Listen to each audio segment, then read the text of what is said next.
All right, so we're going to use your Sidekick Echo tool to work through your hips. So starting off, we're going to work through the posterior aspect of your hips, through your glutes, following that into the IT band and the hamstring a little bit as well. We're going to do a really basic assessment just to check range of motion. So go ahead and cross your leg when you're seated, Dallas. And so you can see that her knee is up just a little bit. Ideally, this lower limb should be parallel to the floor. So should be able to come down a little bit further. And you can see, and you can feel that tension through the hip there as well. Okay? So, and go ahead, check your left leg as well, and similar. So we're gonna get Dallas in a position where you can use this Sidekick tool on your own at home or at the gym. Go ahead and lay flat on your back, Dallas. So Dallas is gonna cross her legs just like this. It's really crucial, just like when we were doing that stretch, that we wanna make sure that her knee drops down as much as possible. Just like a standard figure 4 position where you'd then hug this other knee up to your chest. We're just gonna leave this leg on the ground though, and we wanna make sure that that knee stays down. You should feel a stretch through your glutes in this position. We're then gonna drop her hips over. And in this position, she should feel a good stretch through the back of that glute and through the hip. And go ahead and just start working through that tissue with the tool. And so, because Dallas has leggings on, any kind of tight spandex leggings work really well for this in the sense that you don't need to use the warming balm or the warming spray as well. So, you know, if you're at the gym, you want to work through your hips before your workout, this is a great way to get into that tissue.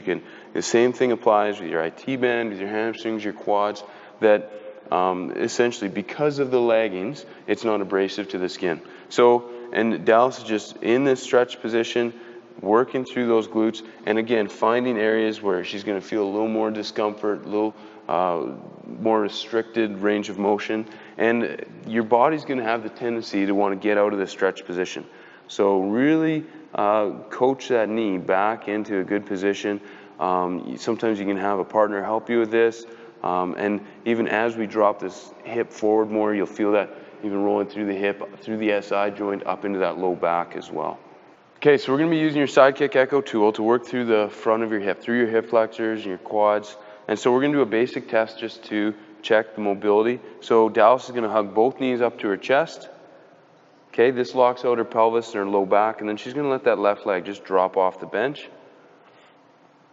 And this should be able to come right down so it's even with the bench. And this isn't bad, but you can certainly feel it pulling through the front of the hip a little bit. Okay, so go ahead and sit up. And so Dallas is going to go into a kneeling position to work through the front of her hip. So again, because of the leggings, she doesn't need to use a warming balm or a warming spray. Right now she's using the inside edge of the tool to work through the upper aspect of the quads, the rectus femoris, which helps flex the hip. All these muscles contribute to that hip flexion and will certainly cause impingement at the bottom of a squat. And so this is a really crucial area to work through. So right now, Dallas isn't pushing her hip into too much of a stretch. To really add to this, she can just, by squeezing her glutes and pushing that hip forward into a bit of a stretch, then it just adds a little more tension to that tissue, and you can work through in that component as well.